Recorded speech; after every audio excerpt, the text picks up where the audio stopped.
Giants. Hey, welcome to Wake Up with Giants TV. I'm Ryan Morris, and I'm here live with your host, Nick Smith. We've got an amazing show for you today. It's one of my great friends in life. I went to high school with her. I'm so excited to catch up and see what she's doing now. Nick, will you introduce our guest today? I will. Yeah, we got Nicole Castillo. She's a certified intuitive transformation empowerment coach. That was a lot of words. That's amazing. Pretty awesome. She's gone through a lot in her life and has just some powerful ideas that she's going to share with us today on her journey, because it really has been a journey. She's endured a toxic relationship with a drug addict. Is that correct? Your ex was a drug addict? Mm-hmm. And then she's gone through just rebuilding her life, exploring her passion. This year, in January of 2020, she stepped out of the corporate world and started coaching full time. So she's living her highest potential, and she's showing people how to do that. And so we're going to dive into your journey, and we're going to explore just kind of what it took for you to get to where you are. And as we know, giants are just always in process. We're just always growing. But Nicole, welcome to the show. Thank you. I'm really honored and humbled to be here today with you and Ryan. So thank you so much for having me. You're welcome. Hooray. Hey, I'm just so our audience knows too, you can see trees and sky in the background. I'm actually on the road. So if I dip out for a minute, take my camera off, I might go like this. But don't be scared. It's okay. Nick and Nicole, you're in good hands with them. Yeah, we can handle it. And it's that's the beauty of this show, is it's informal, so we can actually take trips. Hey, yeah. Yeah. Hey, Yeah. Next week I'm going to be coming off the mountain to do what Ryan's going to be the host. So that'll be awesome. No pressure, but don't screw it up, dude. Oh, okay. We'll see how that goes. Yeah. So Nicole, let's dive in. Are you ready to explore? Yeah, let's go. Sure. So if we go all the way back to the beginning, looking at childhood, I like to explore the path and the journey that it took for you to get to where you are. And so going back to childhood and development, what was that like for you? It was very controlled. I was first born into a very strict Irish Catholic family.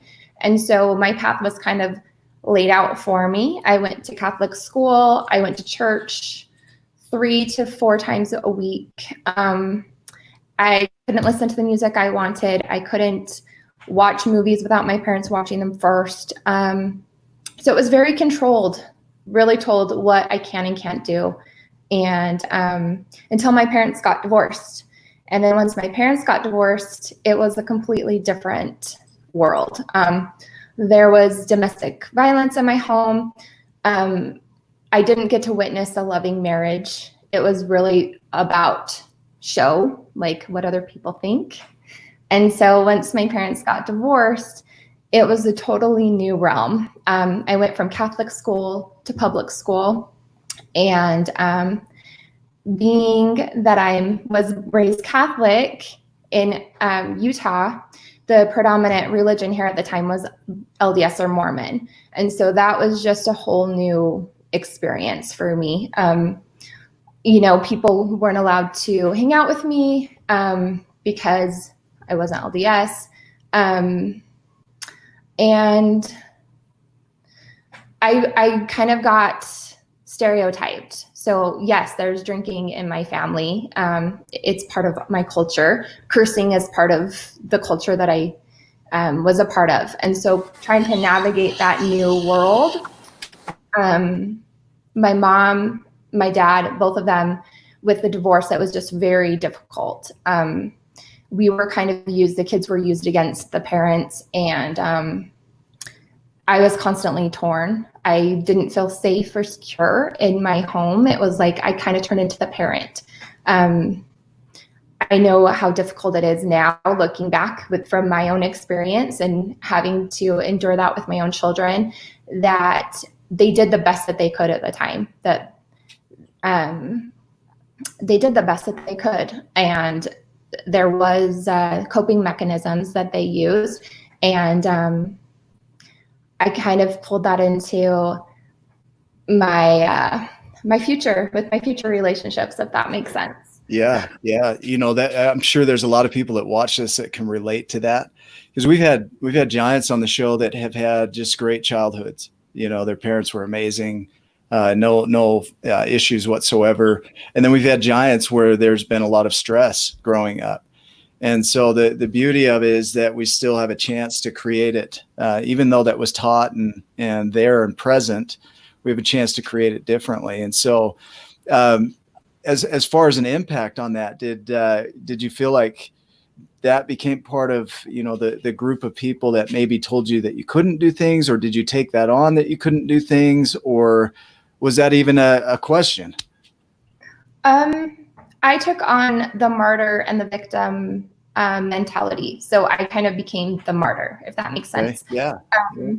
As a child, it's like you want to fix mom and you want to fix everything as a child. And so I kind of took on things, her pain. I took it on to myself to try to ease her suffering. And it was, I don't know. I know that it kept me from getting in a lot of trouble. I was the oldest. I wanted to be a good example for my sister and my brother. So I wasn't the one that was drinking and partying in high school. I was the one that was doing the best that I could to be the stable person for my siblings. I kind of made everything about everyone else and not for me. The choices I made, I looked at the impact it would have on my brother and my sister, or if it was easier. Because coming from, you know, my dad always worked super hard to make sure we had everything that we wanted. Right. And so my mom stayed home with us. So I go from that to going to my mom can barely make ends meet. And so it was like, I didn't want to eat the food in the house because I would feel guilty about it, because I know how hard she worked to put food on the table.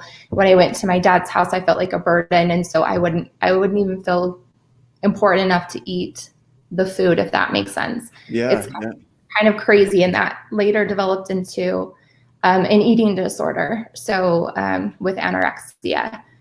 So it's interesting looking back now, the stories, like the stories that I created, I could have chosen to make it mean so many different things, but the choices that I made about the stories. And one of the ways to heal and get through it is to reframe those stories in a way that's empowering for me, instead of playing the martyr or the victim. If that makes sense. That's interesting. Nick talked about building your story and being able to change your story the other day, Nick, right? Yeah. And you know, I can see kind of this path too of trying to do everything for everybody else and losing yourself. And in losing yourself, you cope because you're trying to be something for somebody that you're not. And in doing that, you develop these disorders. That could be, you know, like you had an eating disorder. That could be a drug addiction. That could be any kind of addiction. It's where we just kind of put ourselves on hold because we got to be something that we're not, right? Does that make sense? Yeah, it does. But I also was trying to make other people be things that they're not. And that's, I think, what really hit home with the ex is that there was nothing wrong with him. There was nothing that I needed to fix. But I was trying to fix my parents, I was trying to fix them through fixing this person instead of fixing myself. Yeah. And so it became like I wanted him to get sober because I wanted him to be standing up, you know, at an AA or an NA or a CA meeting and being like, my life is so much better because of this person, like becoming his higher power. Right. Like, oh, wow. Okay. Can you pause on that?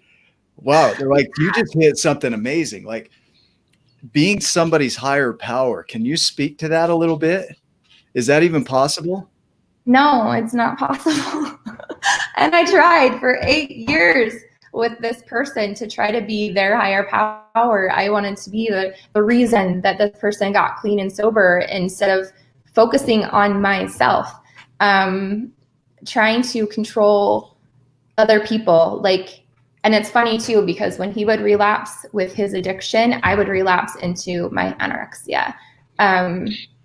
It's just, you can't look for something outside of yourself.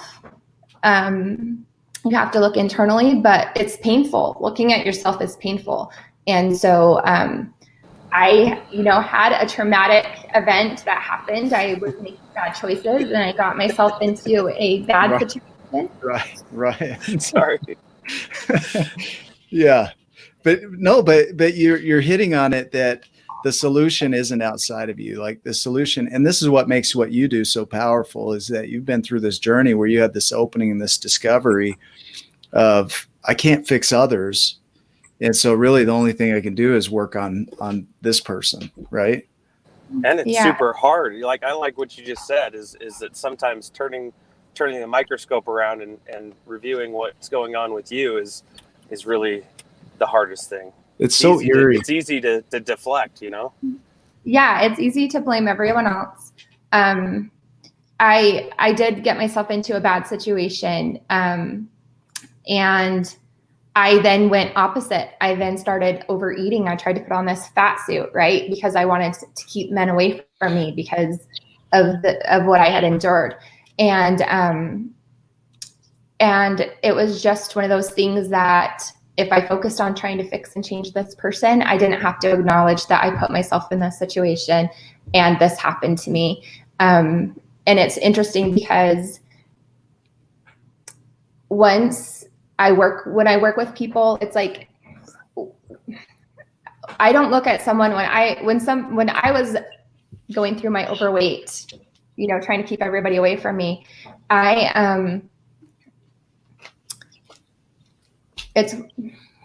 People looked at me and said things to me about my weight, and what they didn't say is, what happened?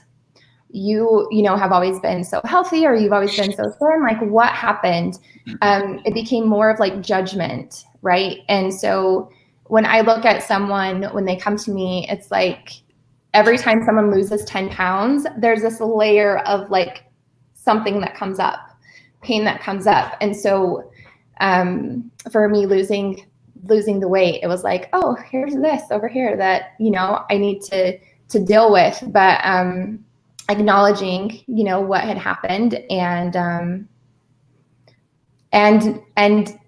sharing it and not keeping it hidden, if that makes sense. Yeah. Can you talk about that a bit more? Because that's where the shame comes in, is in hiding things, right? And so when you share it, can you talk about what that does for you? Yeah. My reason for not sharing it. So the night that this had happened to me, I, had gone home, got in the shower, bawled my eyes out, got up and went to work. I was trying to figure out what I was going to do next.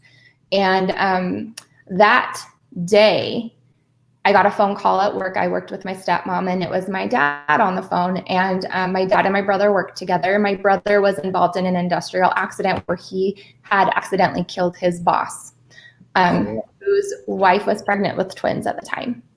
And so for me, I couldn't say, I took on the murder and I didn't say anything because of the fact that my brother and my dad at the time needed the love and support more than I did. So I did not share what had happened to me. I had actually gone in for surgery and I had shared with my doctor. So I did tell my doctor what had happened, but that is how my family found out, was from my doctor when I was coming out of surgery. And sharing it with my family was not very healing for me, but sharing that story with people now, I am extremely grateful for the experience, because I have been able to help other people navigate through the same experience and share their story and see the impact that it has had. Are you speaking of personal trauma here, or? Yeah. Yeah. And you don't have to go into too much detail, but it's something separate from what happened to your brother? Yes. Okay. It happened the same day. Oh, wow. Okay. And it's funny because I felt that something was wrong when my dad called. My brother and I have always been, he got hit by a car when he was 8, and I've always kind of taken on, we're 13 months apart. So it's like, we're very close, and I've always felt him when something's wrong. So I was feeling more of his pain and what was going on with him than I was feeling myself. It was like my body shifted to, I'm like almost like the parent. So it's like when it's your child, or somebody that you love, your attention turns to that person instead of to yourself. Right. But it was, I got myself in a bad situation with a man, and some things happened that that is just not easy to talk about. Yeah, you don't have to. Just to be clear, if you feel comfortable, you can, but you don't have to. And so it's really up to you. Yeah, but with sharing that experience with other people, it has opened up and created a space for them to heal. Yeah. And so I'm really strong in that belief that things that happen to you in your life, it's like a wounded healer. Once you've been through it, you are able to support other people with getting through it. And that's always been my intention, is to, when I've been going through hard times in my life, like if I ever get out of this, like I'm going to help somebody else like figure out how to get out of it too, if that makes sense. Yeah. And so you kind of had to put, well, you put yourself on hold because somebody else needed, quote unquote, more attention than you did. But the reality is you needed attention. You just weren't getting it. You weren't giving it to yourself either. Right. Yeah. And that's the whole thing. So it took me years to realize this. And it was actually, I took a year of hard work on myself to get out of the toxic relationship that I was in. Yeah. And, reading books, watching PBS. I didn't have a lot of money at the time. So like watching Dr. Wayne Dyer on PBS was a big, huge thing, and reading. Right. But I just, it was kind of crazy. I had a shaman that I was working with in Ireland, and he just said, if the plane is going down and your kids are around you and you put that oxygen mask on your kids before you put it on yourself, then you're losing everybody. You have to take care of yourself first in order for you to be a stand for transformation for other people. And so when you talk what you just said there, because I'm going to pull nuggets out of you, because you stand as a model of transformation for others, right? It's not that you can fix other people. They're not broken. I'm going to write that real quick, of a model of transformation for others. What does that mean for you? If you were to stand as a model of transformation for others, like, what does that mean? It means that it's possible for everyone. It's not something that you have to be special to have. It's a choice. You get to choose. And it is up to them, right? It's each individual I spoke about this the other day. They can be inspired by somebody, but the work is done internally. Like we still have to do the work. It doesn't mean that we're alone in it. But it's not somebody else's responsibility to change us. They can stand as a model, right? But we have to do the work. And so you went through this trauma, this experience that really impacted you. And you had to work out, and you found mentors out there who stood as models of transformation for you, Wayne Dyer and some others, right? You did what you could afford. I like that too. Like, do what you can afford, right?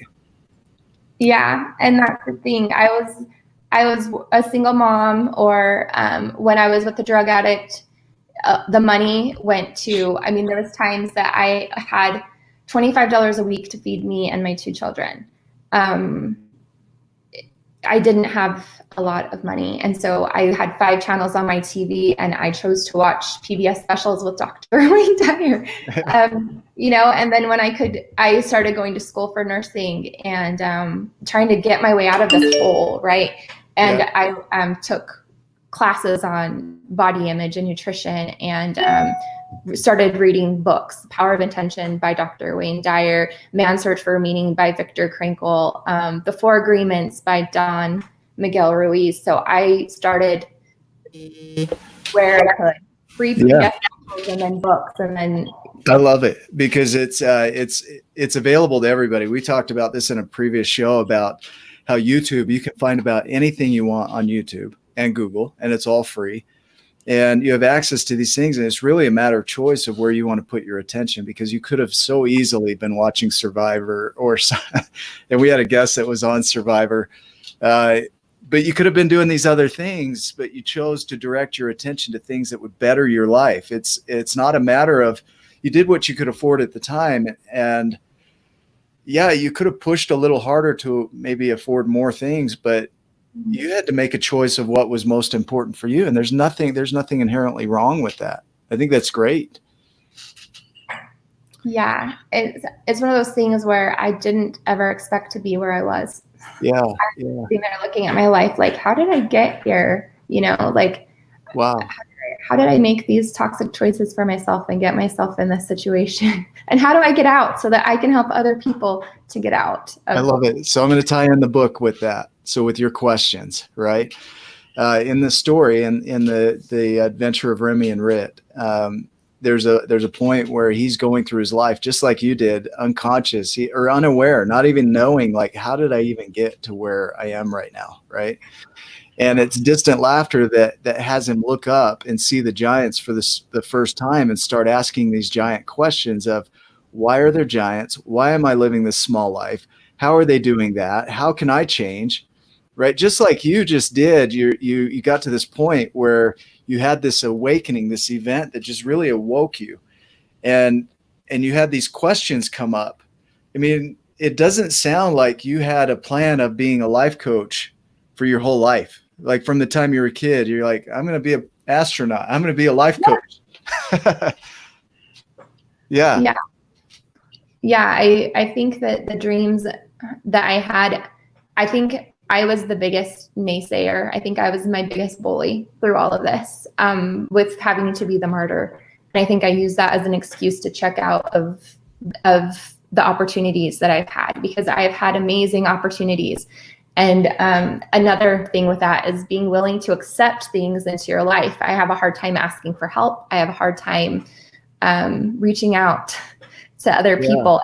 There's people that offered me some amazing gifts, and I didn't even feel like I was worthy to eat food in the house. Like, so when someone literally offered to pay for my education at University of Utah because I was so smart, and I was not in a space to accept anything good into my life. I wanted to be able to give, but I wasn't. And the universe can't send you gifts if you're not open to receiving them. They stop coming, you know? Yeah. And then you find yourself in a situation where it's like you only have you to get yourself out.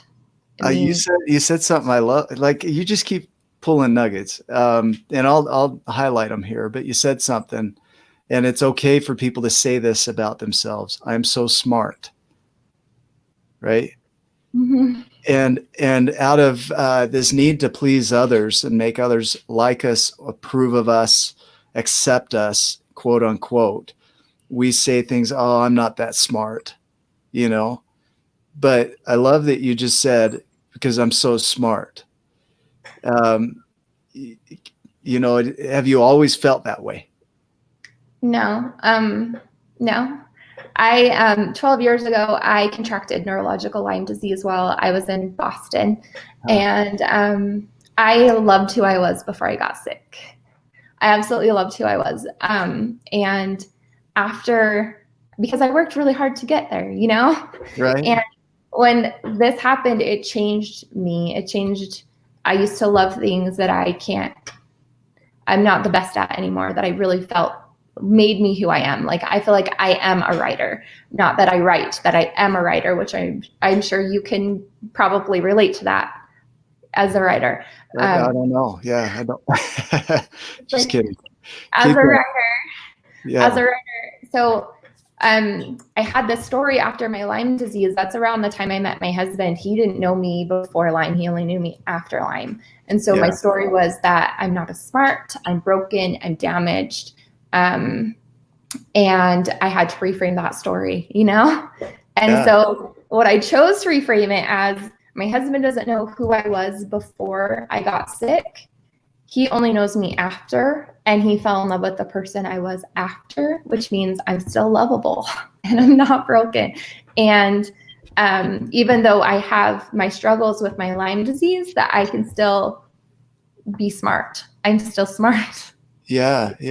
And you chose that. You chose that. That's the key, is like, it wasn't just handed to you. It didn't fall in your lap. It was, I chose to reframe my story and live into that.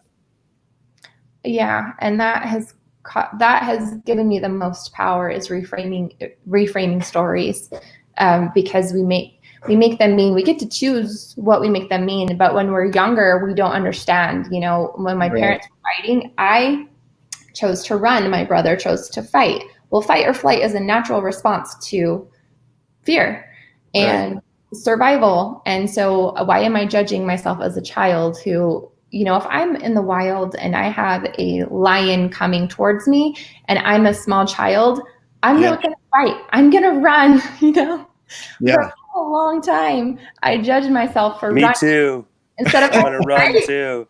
It freaks me out every time Ryan responds, because he's in the background. It's like the Wizard of Oz. Like, hello. But yeah, keep going with that thought. So it's like my brother chose to fight, I chose to flight, and I've always judged myself off that story. And then I had to reframe that story of putting my child in that situation. Would I want my child to stand and fight, or would I want my child to run? You know, when you have a predator that's bigger and badder than you. But I have carried that story of like, I run, I don't fight, which isn't the truth. It's just the situation that you're in. But I developed that story very, very young. And so I want to talk about the judging, right? Can we do that? Can I pause you? I'm going to post this up real quick so you can see it. This is from Debbie Roth, who's masterful with forgiveness work. I'm going through her course right now. And she uses the phrase, I forgive myself for judging myself. And she'll say for, which would be a behavior, or as, like, I forgive myself for judging myself for feeling fear, right? But that would be a for. But an as would be, I forgive myself for judging myself as being anxious or as being broken. But for being broken isn't true, because you're not broken. You're judging yourself as being broken. And it sounds like there was this space where you felt like you judged yourself for being a fleer, in a sense, right? Mm-hmm. And to be able to say, I forgive myself for judging myself as being a fleer, it just puts everything out here. And that's the thing, is we internalize things and we say things like, I'm this, but it's all of this external stuff that we take in and we own it like it's us, and it's really not. What comes up for you as you hear that? My coaching method with this is to be curious, not judgmental. So when we're looking at something that we're curious about it, we don't judge ourselves for it. And so for me, I got curious about that little girl that was standing there in that moment. What was she thinking? What was she feeling? And how can I judge a child? So when we look at it with curiosity and not judgment, it takes away a lot of the guilt and the shame, because we're just curious. Yeah. Hey, you talked about fight or flight a little bit, and it's interesting. It's sometimes situational. When COVID hit, a lot of people, they just cowered and hid and ducked down, and I watched Nicole just absolutely it was so amazing, the things that she did for other people. She went into this total, I don't even know, like mama bear, protecting the cubs role, and just what can I do for everybody else? It was so amazing to see you, Nicole, and to be able to just support and help along the way. It was awesome. So thanks for doing that. I would say that I don't know, from all the things that you've been through, you are a massive giant, and we appreciate you so much. Thanks, Ryan, for making me cry. She was, oh my gosh, it was so crazy to see. She was on all these, like I would see Nicole's comments on Facebook in like 32 other groups of helping other people. I couldn't even keep up anymore. And she was just, she would go do your shopping for you, for heaven's sakes. Whatever you needed, Nicole was there. Words of inspiration, love, support. It was pretty awesome to see. Can I highlight that? You know, it's almost like this experience you had in childhood, like growing up and taking care of others. It's not a bad thing. Like what you did during COVID was taking care of others. So it's not like you have to let go of all those things because they're a part of you. And they, you know, in some cases, they no longer serve you. But in this situation, it absolutely served not only you, but others to be that caregiver. And so I feel like we get into this space of all or nothing. Like I need to completely get rid of this. But look at how that helped through this whole environment that we're in. Yeah, I think my husband turned me into a military wife, right? Yeah. But living in South Korea, living in El Paso, Texas, where, you know, no support system. I was minority in both places, ethnic wise, culture wise, but I was not able to go to the store without taking all of my kids. I didn't have the option to go shopping by myself when I was a military spouse. So when people were saying, you know, only one or two people in the store, it was like that military wife of like, okay, what can we do to support each other? The most support I've had in my life has come from my military family. People that I don't know, like I never had a baby shower or bridal shower, but when I was in South Korea, you better bet that those military wives were there for me, supporting me and giving me a baby shower. So it was like we had to bond together to help each other out. And that's what came up for me with COVID was like, I've been that mom, I've been that single mom or the military spouse with husband gone that can't go shopping without taking all my kids. So how am I going to support those that are working right now? How am I going to support those single moms that need somebody to do the shopping for them? Or, you know, the people that are quarantined to their homes and need toilet paper, like, right. Being of service to others is definitely not a bad thing, but I've had to learn that my self-care is important. Yeah. Okay. Yes. Like self-care is not selfish. And, you know, I got to the point where I had a mini stroke at work. I was working. I was giving just insane amounts of work I was giving myself to everybody to the point that there was nothing left. And I had a mini stroke at work on the job. A year later, I had pancreatitis and a kidney infection, and I had a fever of 106.7. And I really thought I was going to die. And that really, really changed my life and my mindset of like, I need to take care of myself. Like, you know, you get that knock on the door of like, hey, there's a problem, and you ignore it. And then one day, you know, the door gets kicked down of like, hey, you need to wake up and do something or you're going to die. And that was the moment for me, realizing that I have to be able to take care of myself first, and that sacrificing my dreams and sacrificing the things that I love is not doing anybody any good. Not asking for support is not doing anybody any good. And so I'm really grateful for Health Coach Institute, where I went to school, because that's where I started to learn all of this, that it was caused by stress and that I need to take care of myself, and that it's okay. You don't have to give yourself, I mean, maybe you do, you need to give yourself permission, but that's my favorite thing to do for clients is like, you have permission to take care of yourself. It is okay to take care of yourself. Let's make that a banner. Like, you now have permission. Like, you now have really, we all want permission, but we really don't need it. Right? We don't. And that's the funny thing is like, other people will give me permission, To quit my corporate job. My husband gave me permission to quit my job forever ago, and I wanted it so bad, but it was like I did not give myself the permission. And I actually have like a little set of like tickets. So when I have a client, if we're online or if I'm texting them, I'm like, here's your ticket to have permission to, like, your permission slip, like, Yeah, to do this for yourself.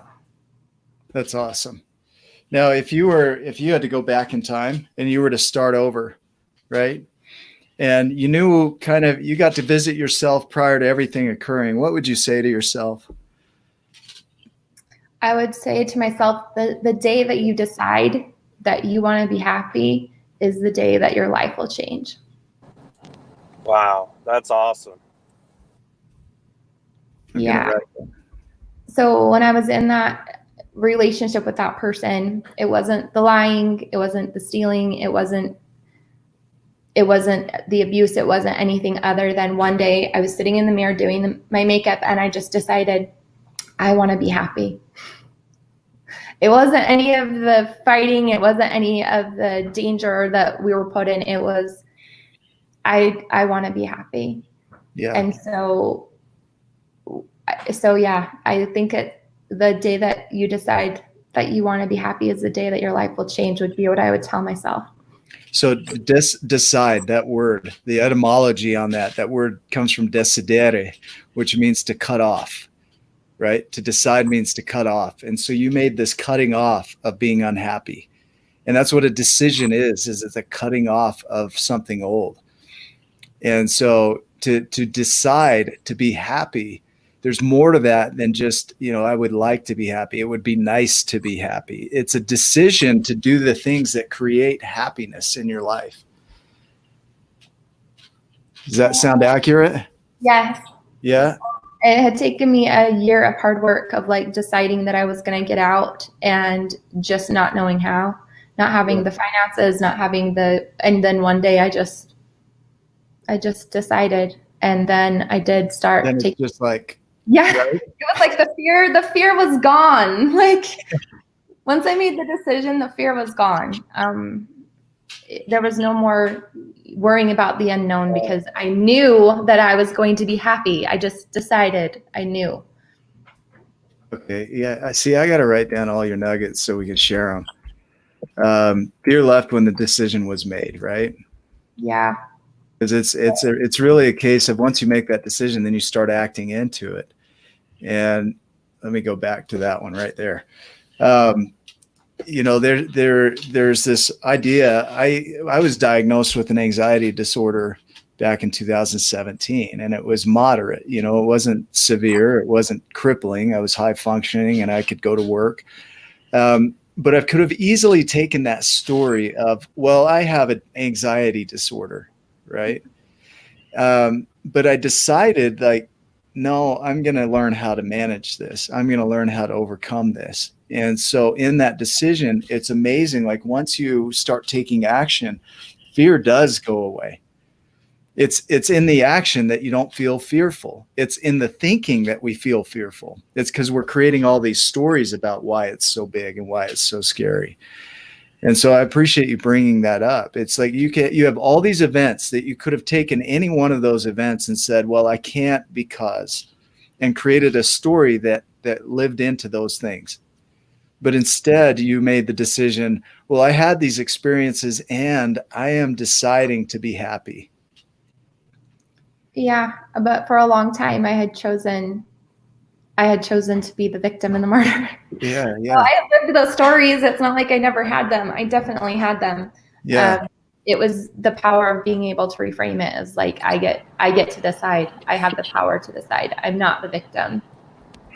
Yeah, I think sometimes, for our viewers at home, you talk about, oh, it's just a choice. That sounds so easy. It sounds so easy. Like, oh, it's just a choice. And then looking back after you've made the choice, you're kind of like, well, why did I do that for so long? When it was just that one little thing. But for some people, it could be, it's just absolutely crippling. So do you have some tools to maybe overcome maybe the fear, or to build yourself up so that you can maybe decide and make that decision. You know, it's anything that you have as a coach, what can somebody do out there to get over the hump, you know, and just commit and decide and go do? Yeah, well, the first thing is to acknowledge that fear is there to keep us safe and secure. And so fear is not necessarily a bad thing. I mean, we have it as a natural part of our makeup for a reason, to keep us safe and secure.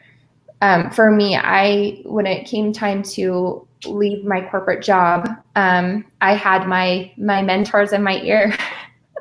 I kind of brainwash myself. I surround myself with things that I'm creating. I used the law of attraction to find my husband. So it's like, I want everything around me that I'm trying to create for myself. So it was like Joe Rogan, Elon Musk, Tony Robbins, Eric Thomas. I love Elon Musk. It's his birthday today. Okay. Happy birthday, Elon Musk. Team Elon. I'm Team Elon. And it's his birthday today, so yeah. Well, happy birthday, Elon. Happy birthday, Elon. Yeah, happy birthday. Yeah. So I just have my mentors in my ear. I also have my tribe. So when I came into HCI, I found my tribe of people. So environment is so important. Having an environment that is set up for success, and then having the support system of your tribe. And making sure that you have people around you who are supportive of your dreams. And then the other thing was the accountability. So, you know, I tell people this is my intention. I put it out into the universe, and then people know what my intention is and what I'm creating. And then I wrote down every scary thing that I have ever done and overcome. And it was that little reminding of like, yeah, you are kind of a badass. Like, and it can be something small to start out with, but it's like, you know, I kind of looked at it as silly. Like, you're afraid to do this, but you literally picked up your kids and moved halfway across the world to South Korea, where you didn't know the language and you lived with people. Like, looking at things that you have done in your life that have been scary or hard, and reminding yourself that you're a badass. Yeah, I like it. We've talked about releasing your inner badass at some point. Maybe you listened to that show, but I think it's important, what you talked about is it seems like, in my experience, that positive in, positive out. Any good in, good comes out. And sometimes maybe that's even in the form of good decisions. You know, it might not be audible, or it might be in your actions. And so surround yourself with giants like Nicole. I'm going to put you in there, Nicole, Elon Musk, you know, Joe Rogan, you know, any of the greats out there. Listen to it. There's so much great content on Audible that you can get for so cheap. I mean, even YouTube, so many people, and like our podcast, people are giving away this information for free in a lot of respects. Get around it. And then where maybe you have to dig deep a little bit and make a commitment to invest in yourself and invest in a coach, because you need that accountability that you were talking about. Yeah, accountability is huge. I would not be here where I am today without coaches. Coaches need coaches. And they're the ones that I have a coach. Oh wait, it's that way. Nick.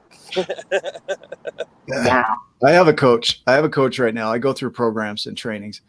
I want to speak a bit about the accountability. I have a different version of accountability.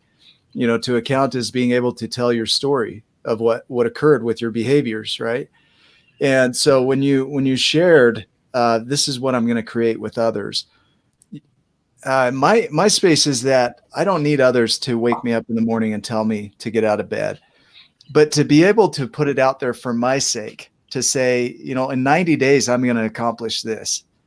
really puts me on the line to show up and be in integrity with my word for myself. And I think what occurs is people start relying and leaning on others where, well, I need you to wake me up. I need 10 people, let's not just do one, let's go extreme. I need 10 people because I can't do it with just one to wake me up in the morning and to remind me to do this. And it's like, dude, they're living their own lives.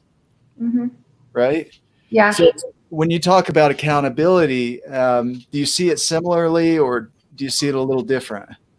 I see it as people have personal responsibility to take care of themselves. And I know that's probably not what people like hearing right now in this world. Yeah.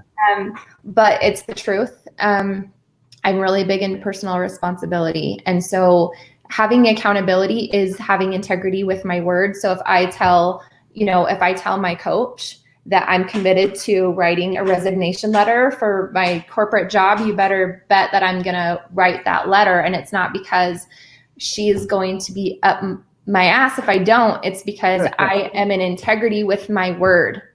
And so being accountable is not having somebody that's there to wake you up in the morning. It's having somebody that is a stand for you, that you make a promise, a commitment to yourself, and that person is there to support you with following through.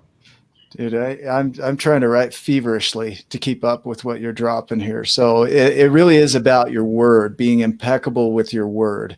And it doesn't matter. Like, it wouldn't affect your coach if you didn't do this, but it would absolutely affect you, and it would affect your character with other people. If people can't count on you with what you say, then what good is accountability, right? Yeah, it's true.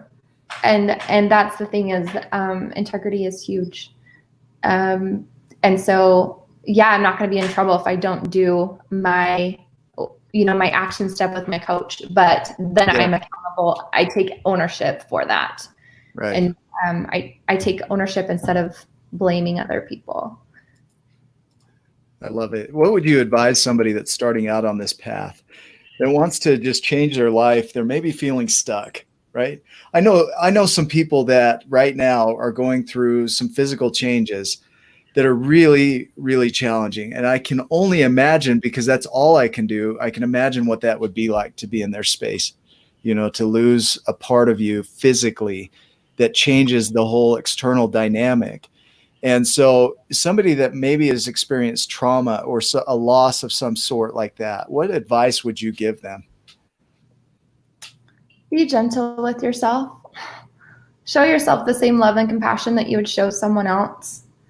And that I'm kind of present to this right now because I know how that feels.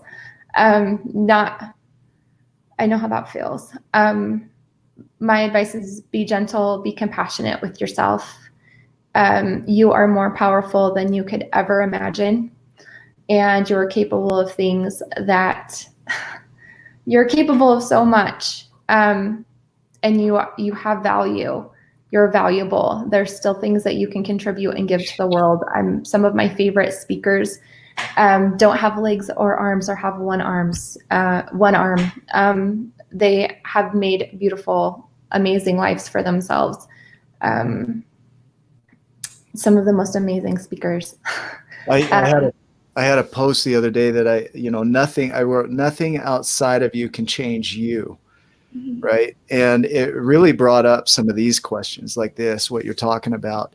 And my goal is not to offend people, but to wake them up, right, to the reality that things can occur. I could lose all of my arms and legs tomorrow, and I would have a decision to make about how I was going to move forward in that life.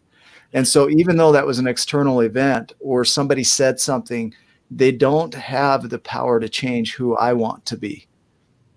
And you're right. There's people that are just impactful that they don't have near what we have. There's a guy that I follow that lost, he's in a wheelchair now, and he's making an amazing life. He's just an incredible human. And with loss, there's no guarantee that I'm going to be this beautiful forever. Right.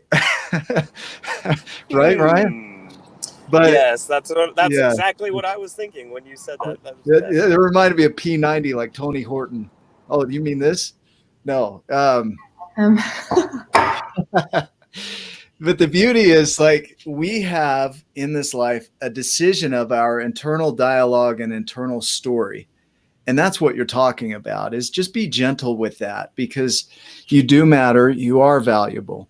And with or without a limb, you're still a great human. With or without whatever, it doesn't matter. If we're different, you're still a great human. And remember that, bring that up. Like, that's the giantness in each of us. Yeah, my favorite thing at the gym when I was going to the gym is seeing people, the badass combat veterans that have their prosthetic legs, and the people in the wheelchair. They inspire me so much just by being there and just showing up. Yeah. It's I get emotional thinking about it. 'Cause I'm always like, oh, look at this badass over here, like. Yeah. You get to choose. You get to choose to be that badass. The choice is yours.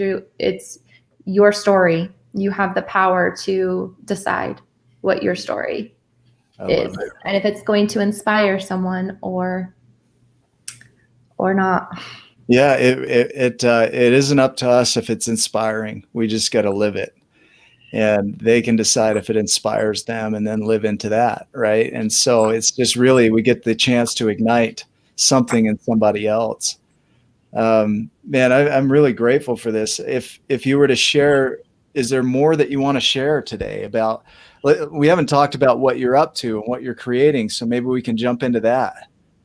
Yeah, so I have had this passion for a really long time, and I've known it's who I am for a very long time, and I denied it. I made excuses to stay small. So right now, what I'm creating is, I love to see people win. I'm the person that when somebody has something to celebrate, I'm the person that they call or text, and I'm so grateful because I will literally do the happy dance for you. I have this gift of being able to. I want to see it. What's your happy dance? No, I'm just kidding. I'm like jumping up and down and like, I will step dancing, like people that when I was working like the Carlton job, or something. Yeah. Like when I was working my corporate job, people would know like Nicole's client must have got a result because she's, dancing in the middle of the call center floor, That's awesome. So I'm that person. But I have this gift of being able to see people as the highest version of themselves. And so I already see them winning. I already see them there. And my job is to support them with creating the life that they want. Yeah. Manifesting the life that they want. That's what I'm committed to. I want to see people win. I want to see people that are told that they could never do something, do it. I'm very grateful. I sit around, and I have my ideal clients, and every day I'm like, I'm attracting this person or these people into my life, and then they show up. I have struggled with being authentic. Ryan knows this because Ryan's been great with coaching me around this. But I have struggled with being authentic, and then do I have to invent this new person as this coach, as this life coach?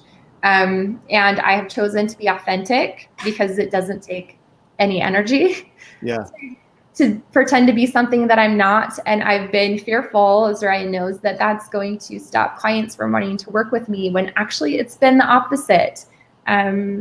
So finding my intention, lining up with who it is that I'm attracting and just affirming every day. And then there's a client I've been wanting to work with for years. And her first session is tomorrow. Yeah, nice. For a coaching program that she's, committed to having what she wants in her life. She's committed to building something beautiful, and I get to be a part of it. So I'm not here to fix you because you're not broken.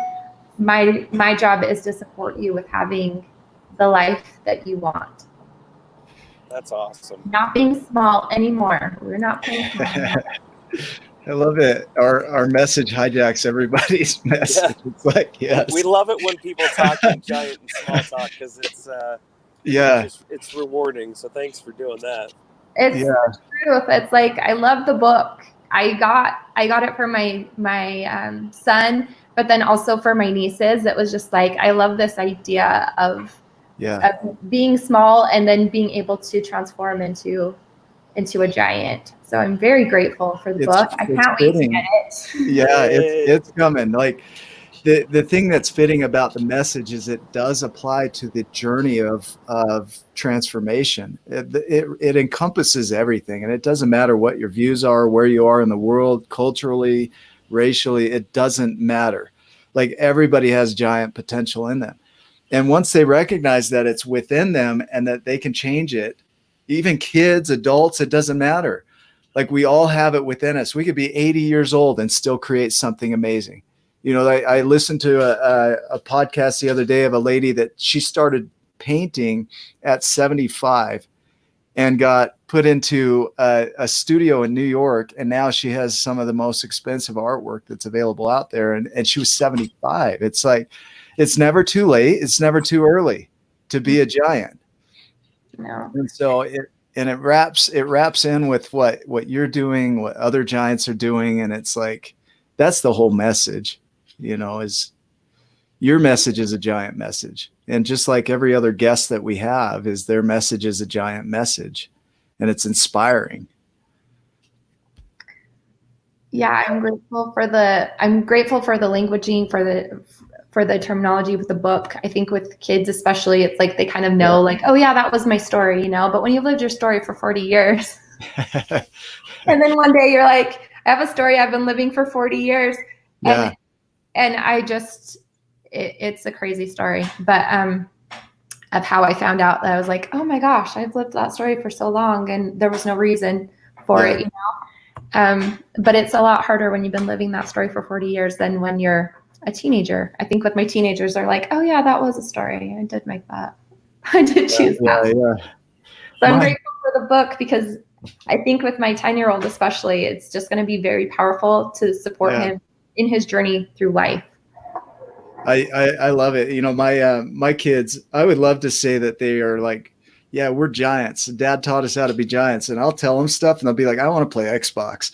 Like, this is boring, you know, but one day that language is going to be in there. And every chance I get, I'm like, you need to know this for the future. One day they're going to wake up to it and they're going to remember it. And it's going to be impactful in their life. They hear it. Yeah. They might not hear it like, they might not tell you they hear it. Yeah. But like I said, good in, good out. It's the more repetition, the more talking to them about that stuff, the more chances of when a decision or when something comes up, that stuff comes out. So you're great, Dad, Nick. You're great. You're great. Well, Nicole, is there anything else you want to share before we end the show? I'm just extremely grateful for this opportunity. I'm extremely grateful for your time and for your coaching, and thank you for letting me be accountable with sharing my story here. And I'm really inspired by what you guys are creating in this project, and I'm really honored to be a part of it. Oh, thank you. Yeah, it's good to have you along. Brian, do you have any other final thoughts? No, I'm grateful to be friends with such great giants. It's awesome. Apparently I have a bunch of friends that are giants. Who knew? And in fact, I feel really small in their presence because of how dedicated and how caring they are. I see in Nicole some amazing qualities that I want to have, and it makes me want to be a better person. Seeing her and her drive, and so thanks, Nicole, for all you're doing. Keep it up. Keep up the great work, because you're living your best self and helping me. It resonates with me, and so then it inspires me to move forward and to be better. So thank you. I have to thank you, Ryan, because when all this stuff's going on, who's worried about taking care of Nicole? Oh, that's right, Ryan is. Oh, your kid wants to bake cookies. You don't have any flour? Oh, here, I found flour. Oh, almond milk or soy milk? Here, I have soy milk. So Ryan's the guy behind the scenes that's taking care of the giants. all the comments that he saw on all those groups was because Ryan was doing the same thing. Absolutely. So Absolutely. I'm honored to have you guys as part of my tribe. Yeah, it's a good tribe. You find your people and you're like, oh, I'm finally with my people. Like, yeah, that's how it feels with Ryan. I was like, oh, my tribe. I know that they got my back. Yeah, awesome. It's an amazing. For sure, 100%. Well, let's wrap up the show. And if you want to stay on after, we do a little after show. We haven't been recording this, but we're going to just start leaving it live for a minute after the show. Just because it's candid and it's not, there's no formal questions. So you just enjoy it. Just join us if you want. But to you, the viewer, you know, we want to speak to you because this message is for you. And so as you're thinking about where you are in your life, maybe you're already awake and you're working through the journey, or maybe you're at the point that you're not quite there and you're frustrated and you just need some inspiration to do more. Like, we hope that you'll go back through and watch not only this video, but the other videos and get inspired to the ways that you can become a giant. Because at the end of the day, the only thing that we can do is inspire you. You still have to do the work, and you can account and share what you're committed to creating. And we can show you ways that you can start to live into your integrity and your word and your language. But you have to do the work. And so go get inspired. Choose what you're going to use your time on. And we hope that you'll go back through and watch more of these episodes and join us for the future ones, because we got a lot more guests coming on.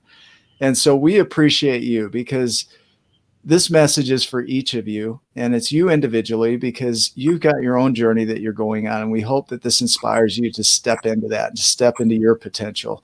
And we hope that as the book comes out, that you'll go get it in digital format, of course, because you can read it right now. But also when it comes out in print, that you'll share that with your friends and family. And please go check out Nicole and what she's up to, and stay giant. Like, that's a big thing. If you're in that giant's path, stay giant and go out and create a giant day today. Make it a giant day. So thanks for watching. We'll see you on the next episode. Yeah, I was going to say also, Yep. I'm offering complimentary coaching sessions right now. So everyone is welcome to go over and book a complimentary coaching session as well, to get clarity inside of what they're wanting to create. So that's perfect. Just enough. That's awesome for people. Yeah. Good. Well, thank you guys. We'll just, Nicole, that was perfect. You know, it's, as we end these, sometimes we never know how it's going to go. You know, it's just, we just talk openly, and like, your journey just opened up beautifully there as far as what you've gone through and what you do for people. I know initially when we start these calls, it's, my nerves are going, you know, anxiety's going. And so your thinking shrinks for a minute, and then it just expands out. And so you did awesome. Thank you. Thank you. Sorry, I'm like the traveling dad. Look at that. Yeah, we got the whole family. Hi, family. I love it. I love the adventure. There's Amber. And then I just disappear. I like the sense of adventure today.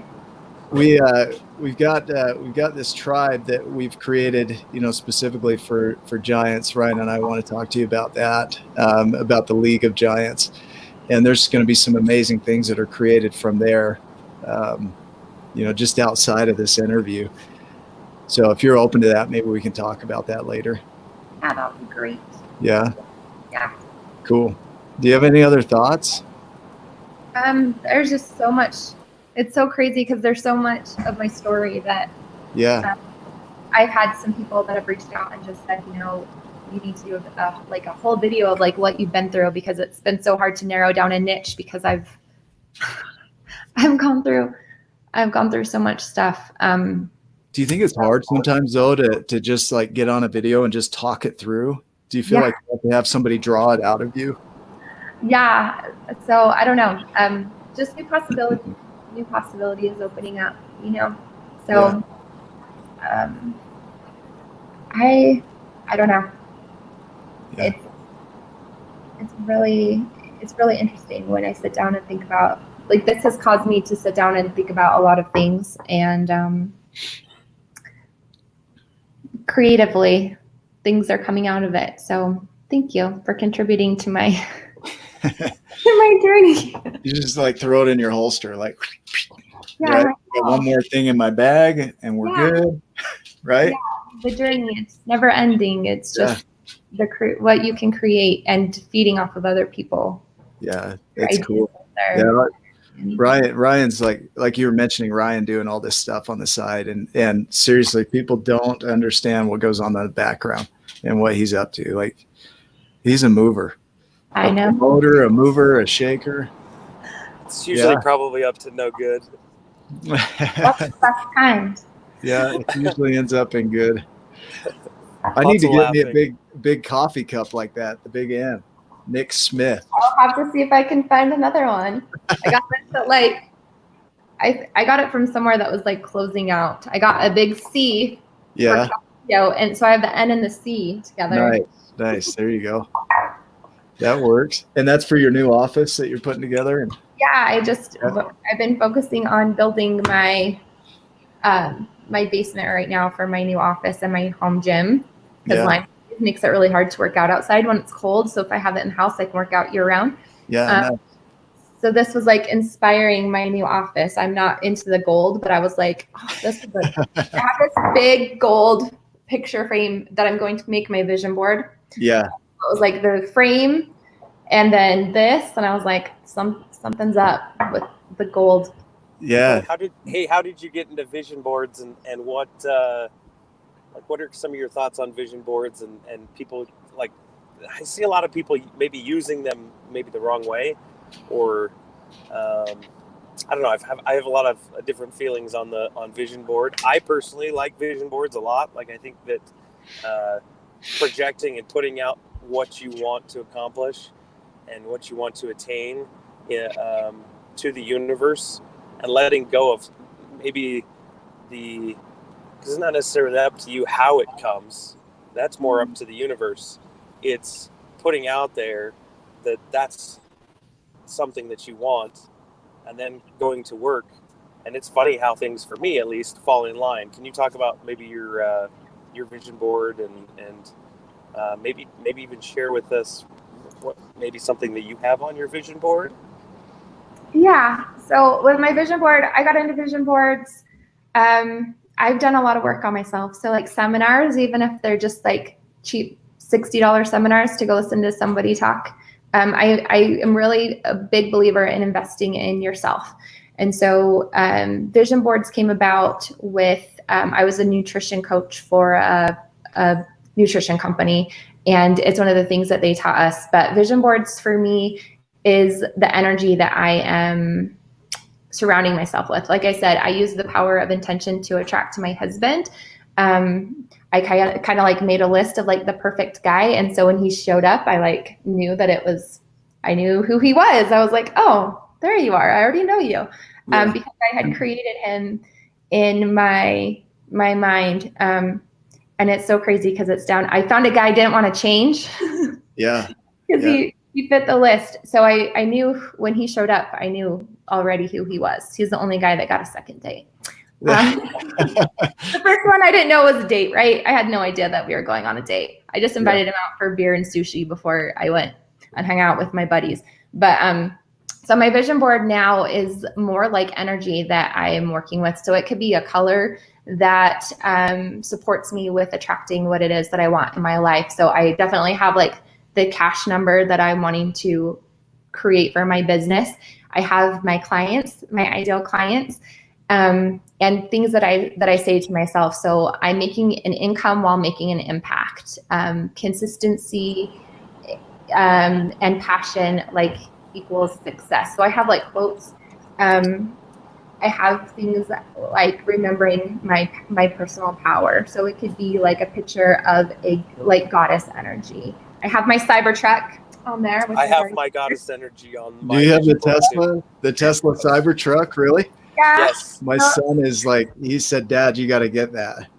I've already ordered mine. You did? With not a flamethrower. Not a flamethrower is an option on the Cybertruck. I didn't know that.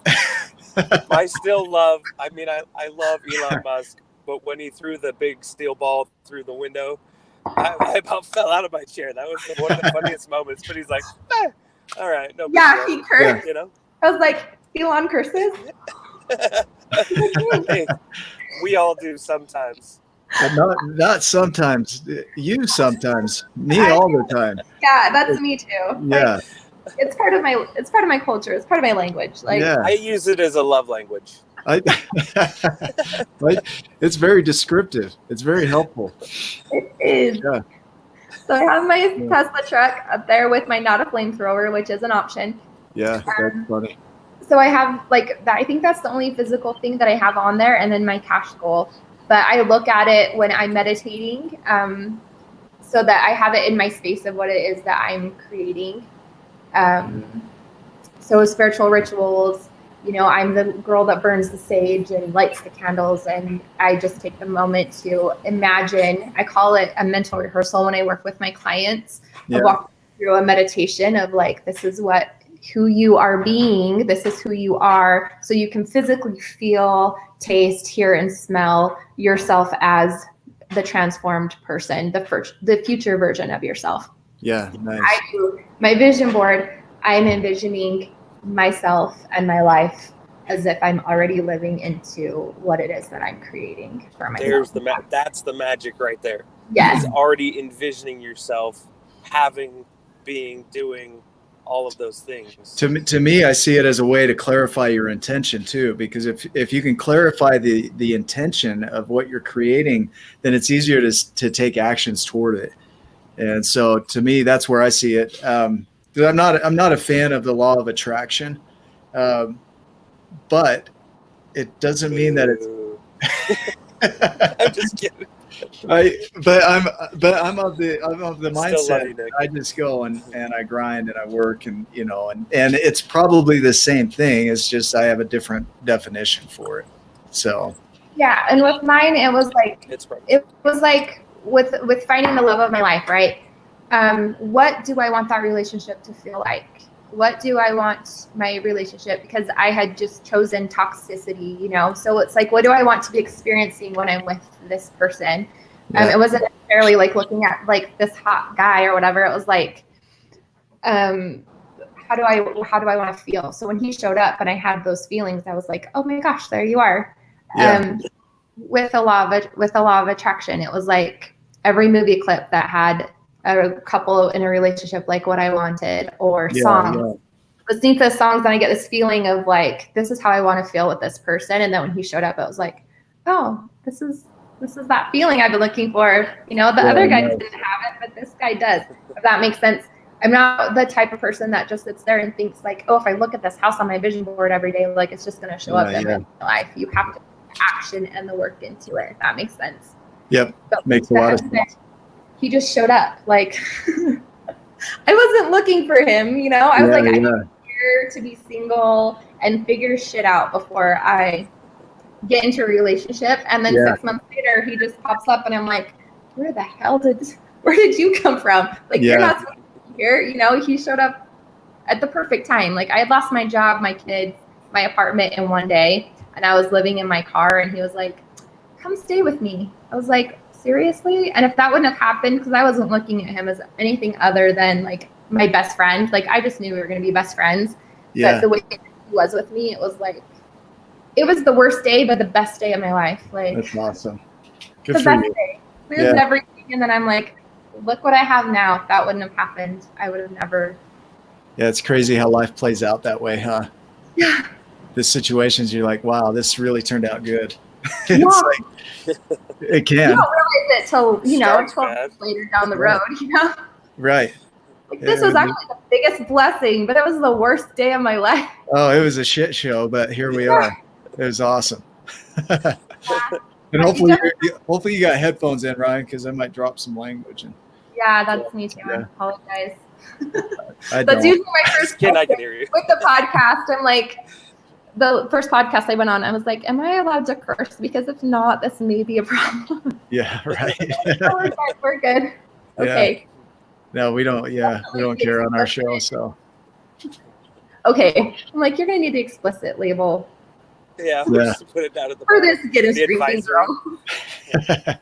Parental advisory. We can do that. I mean, we're human. If we're real about it, like we use language, we're just humans, So it's all And good. a lot of it's cultural, you know, Yeah. it's a lot of it's cultural. So when people say like, oh, it's a sign that you're not intelligent, I'm like, I never want my children to look at someone that curses and think, oh my gosh, they're not intelligent because they curse. It's just a Yeah. cultural difference, you know?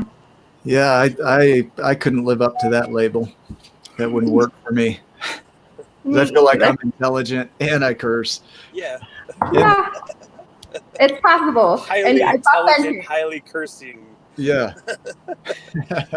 Yeah, it's Amber called goes, that's me. That's me. I love that. 26 What's chimes up, in. 26?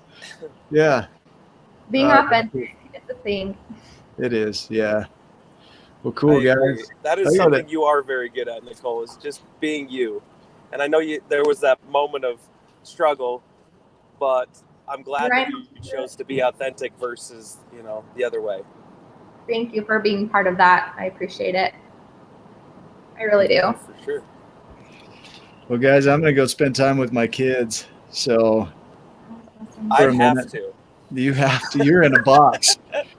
I'm stuck. Yeah. On the freeway. So much fun, Ryan. Have This is so much going down fun.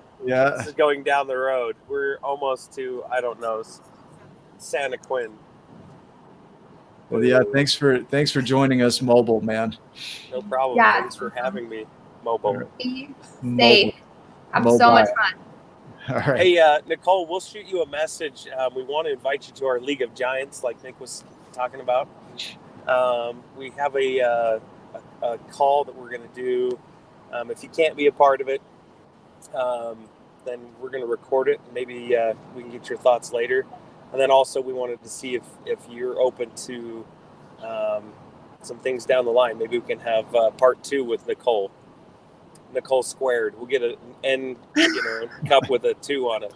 So you open to things in the future where there. we dive into some other aspects and some other subjects? Of course. I'm all open to possibilities right now. So cool. I like being open to possibilities. It's a great way to be. Sounds perfect. I'll message you in just a bit with that information. So thank you guys. Yeah, you're welcome. Enjoy your day. Thanks for being a part of this. All right. My See you. pleasure. See you guys. Thanks for your time.